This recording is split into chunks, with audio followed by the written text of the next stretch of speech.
Ibu tahu ciri perempuan solihah di Quran? Cuman 2 ternyata. Pokoknya.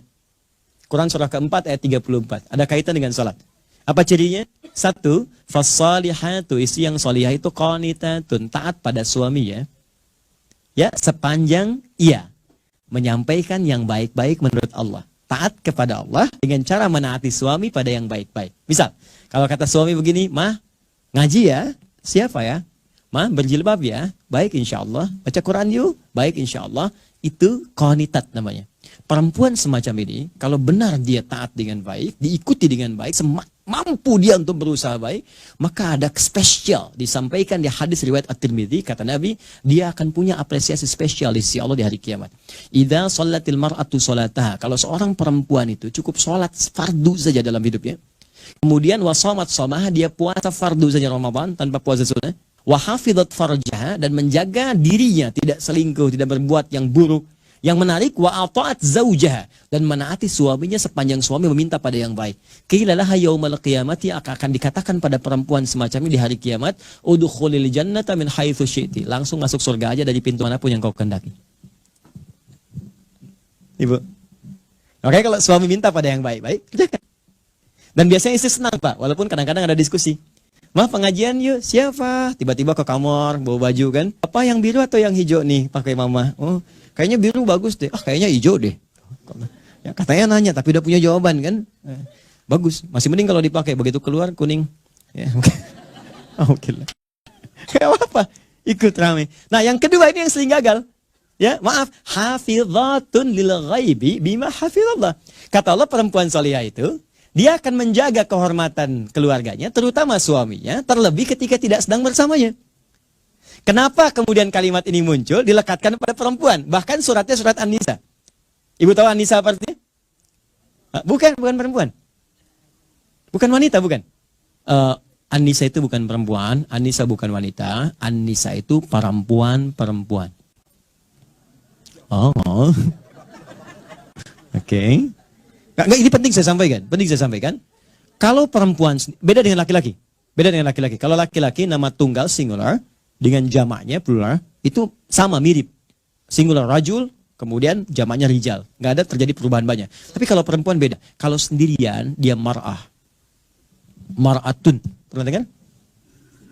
Tapi kalau banyakan disebut nisa. Fokus ya. Mar'ah itu seakar dari kata muru'ah, yang punya 3 arti. Bahkan sering sekali orang Arab punya perumpamaan dengan mir'ah. Ya, kalimatnya sama, cuma cara bacanya beda. Al-mar'atu kal mir'ah. Yang satu pakai fathah, yang satu pakai kasrah. Muru'ah itu punya 3 arti. 1, yang identik atau senang dengan keindahan. Muru'ah, senang keindahan. Makanya Pak, wajar kalau istri atau ibu di rumah senang dengan keindahan. Bangun tidur, spray langsung diberes-beres, kan? Ada sedikit goyang pot dilurusin lagi, kan? Kita mau berangkat batik terlipat, kita santai aja, tiba-tiba diberhentikan dari belakang. "Berhenti, apa?" Gitu. "Jahit dulu, lepas, ganti." Itu biasa. Itu tandanya normal, fitrah, gitu kan? Pak, senang dengan keindahan. Bahkan dikatakan oleh orang Arab, al-mar'atu kal mir'ah. Perempuan tuh seperti cermin. Kayak kalau diperiksa kan sering ya, ada cermin misalnya.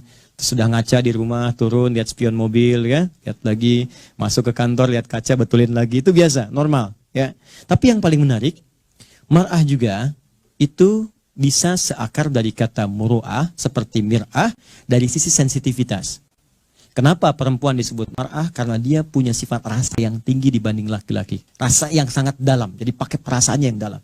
Nah, makanya sering orang Arab mengibaratkan seperti cermin. Ibu saya tanya atau bapak, kalau cermin saya lemparkan, pecah ya, bisa nggak disusun kembali? Bisa disusun kembali, tapi dia sulit memantulkan bayangan yang sempurna. Sama dengan perempuan, kalau dia terlukai, dia cepat memaafkan, tapi sulit melupakan apa yang dialami. Parah. Oh, oke. Makanya kalau ada masalah sekarang tuh rekening listrik 15 tahun yang lalu masih diingat, Pak. Papa dulu kan begitu kan? Ah, itu marah. Jadi biasa kalau nanti ada persoalan, terus masalah yang lalu diungkit itu biasa. Ya, artinya normal gitu. Ya, sehat artinya. Baik. Tapi ingat ya. Tapi ketika dia banyakkan, namanya berubah jadi nisa. Apa itu nisa? Seakar dengan kata nasa. Nasa itu bisa berarti mudah tersentuh, ternyuh. Ya, lihat film India macam-macam, satu di pohon, satu ini tiba-tiba ngalir air mata, gitu kan? Tapi yang kedua, ini yang paling menarik. Nisa juga punya arti sifat yang senang menyampaikan apa yang dirasakan. Bukan curhat. Ya. Menyampaikan apa yang dirasakan, suka cerita. Jadi kenapa disebut dengan Nisa? Seakan Allah memberikan pesan bahwa perempuan itu sependiam apapun, kalau ketemu dengan temannya itu suka cerita. Itu poinnya. Dan kadang yang diceritakan itu hal yang seharusnya tidak diceritakan. Makanya kata Quran, hafizatun lil ghaibi, perempuan yang solehah itu dia tak akan membuka aib suaminya atau di rumah tangganya saat bahkan tak sedang dengannya. Nah, ini kadang-kadang sering kejadian. Padahal mungkin yang dituju pengajian. Datang ke pengajian, bertemu dengan kawan, yang lain belum datang. Ukhti lagi, apa kabar Jeng? Baik, sehat. Alhamdulillah. Keluarga gimana? Baik. Suami gimana? Di situ masalahnya. Masalah. Oke. Sekarang banyak kan? Ya, sekarang nggak datang pun bisa bikin sendiri kan? Bikin status. Kamu tidak seperti yang aku kira. Wah, tulis, bikin komen ya. Oke, paham ya?